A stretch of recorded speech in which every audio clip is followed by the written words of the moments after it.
Okay, so let's hit the tab key again to turn that off, and also let's save this. We'll come back here to our objects and call this perfume bottle. Okay. Now I want to flatten out the bottom a little bit so it's not wobbling while it's sitting. So I'm going to use my stretch tool, but before I do that, I'm going to open up my numerics, press N. Let's do a radial fall off, and kind of the same thing, but I'm going to set this in the top view like this, and then make it just kind of short like this, and then with the right mouse move it down right to that area. And then with the left mouse, I'm just going to just kind of flatten that out. Let me undo and make this just a little bit larger. There we go.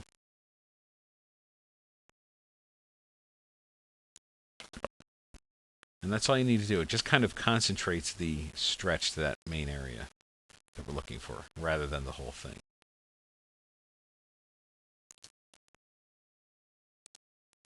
And there we've got just a little bit flatter bottom that it can sit on the ground. If you hit the tab key, you can see that that'll work fine. And the ends still curl up, so it's actually a nice, just a nice amount. Okay. Now, the next thing you want to do is give it just a little bit more detail. And the way we're going to do that is by just kind of beveling these polygons. So I'm going to select this bottom row here, select loop. Let's do the top, select loop, and this one. Oops. Be careful when you click the blank areas. Let's see if I can do this all at once. Because you'll accidentally deselect like I just did. Okay. So what I did there is I just selected just a few at a time and just did it all at once. So kind of went across this corner here, went across this corner, and went across this corner. And that tells Modeler which way to go. Hit select loop, and they all select. Now, if I go do a normal bevel at this point, you're going to get this, kind of thing like this. And that's not really so good. What I need to do is use multi-shift. So under the multiply tab, under more, there's multi-shift. The reason that you're going to use multi-shift, if you open up your numeric for it, you can see that there's a group of polygons option. Okay. And with that, make sure your inset is set to contour and your shift is set to contour or contour 2. And that's just going to allow this change to happen. This is kind of like an advanced bevel. It's going to allow this to happen based on the contour of your shape. And then with the left mouse, you can up and down will shift it, left and right will inset it, just like bevel. Okay. Now we just need this very subtle. Okay. We're just gonna. You can go in or out on this. It's totally up to you. But try not to cross over anything so that you get non-planars. Okay. And you can try it like that. Deselect, hit the tab key, and that's it. That's all we want to do. Very, very subtle. Okay. Just a nice little bit of interest. So it's, again, kind of a square bottle, but kind of round. Okay. And if we hadn't bowed it out in the beginning, what you'd have is sort of a, when we twisted it, the sides would actually kind of cave in a little bit, which is not quite the same look. Okay, so S to save the scene. Now let's work on the top to create our opening. We're going to create a little spout. And by the way, I did not forget that we needed a tube in our first project for the inside of the cologne bottle. And looking at the final, realized I needed to put that in. So we can just make a little tube and stick it in there. But for now, what we're going to do is take the, in polygon mode, take these top polygons and delete them. All right, let's hit the tab key to turn the subdivisions off.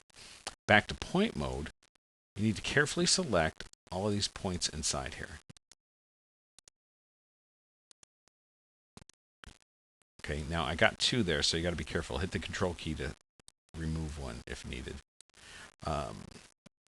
I might need a little bit more geometry than this, so I could go back and subdivide a little bit more. But for now, you can see I got 12 points selected, so I know I have them all. Press P and make a polygon. Okay, now it's flipped, which is fine. Just press F and flip it up. Okay, now it's all non-planar because of the curvature here, and there's no subdivisions within that polygon. But you're thinking, Dan, you just removed it. There was one there. Well, the reason I did this is because I want to use this tool under Modify called Untangle. Okay, it's down here under Translate. And what that does is untangle that selection. Now, every once in a while, it'll rotate, and that's okay. We can just rotate that back and then move it down. And you might want to add a little more geometry before you do this, but basically what untangle does is allow me to create a round shape from that flat area. And I just flip that polygon back.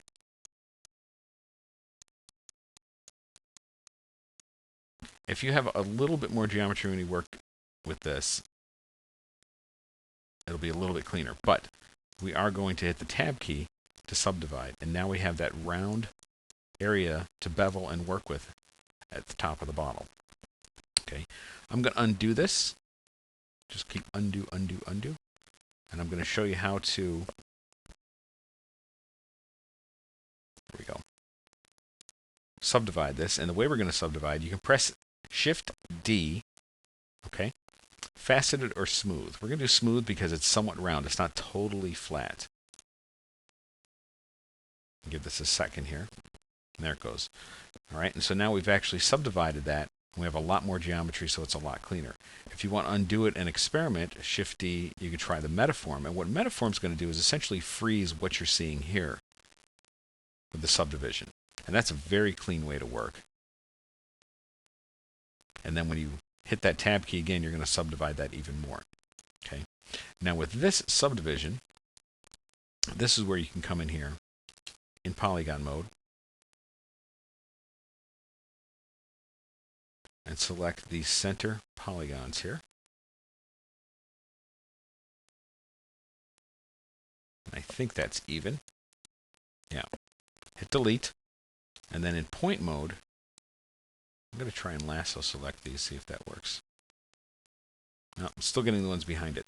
A good way to work is get to a wireframe shade and then just try and carefully select 7 points. You can see down here, watch your selection down here. You just don't want to select any of the ones down underneath. That will cause a lot of trouble, like I just did right there. Just hit the control, hold the control key and click on it to deselect one. And I see I got a couple more down there. So maybe I'm just going to keep going here, and then what I'll do is deselect. That might be the smartest way to work. You can use your right mouse to lasso select with the control key. There. 24 sides. Perfect. Hit P to make a polygon.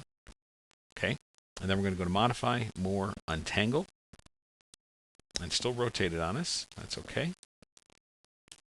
And then we'll rotate back and do that same thing we did.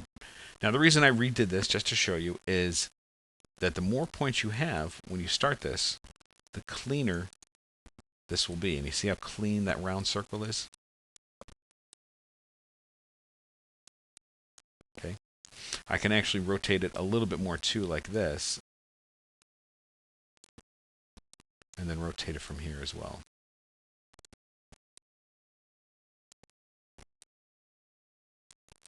And then a little bit of move and just position that. And then you can hit your tab key just to see how it's smoothing out.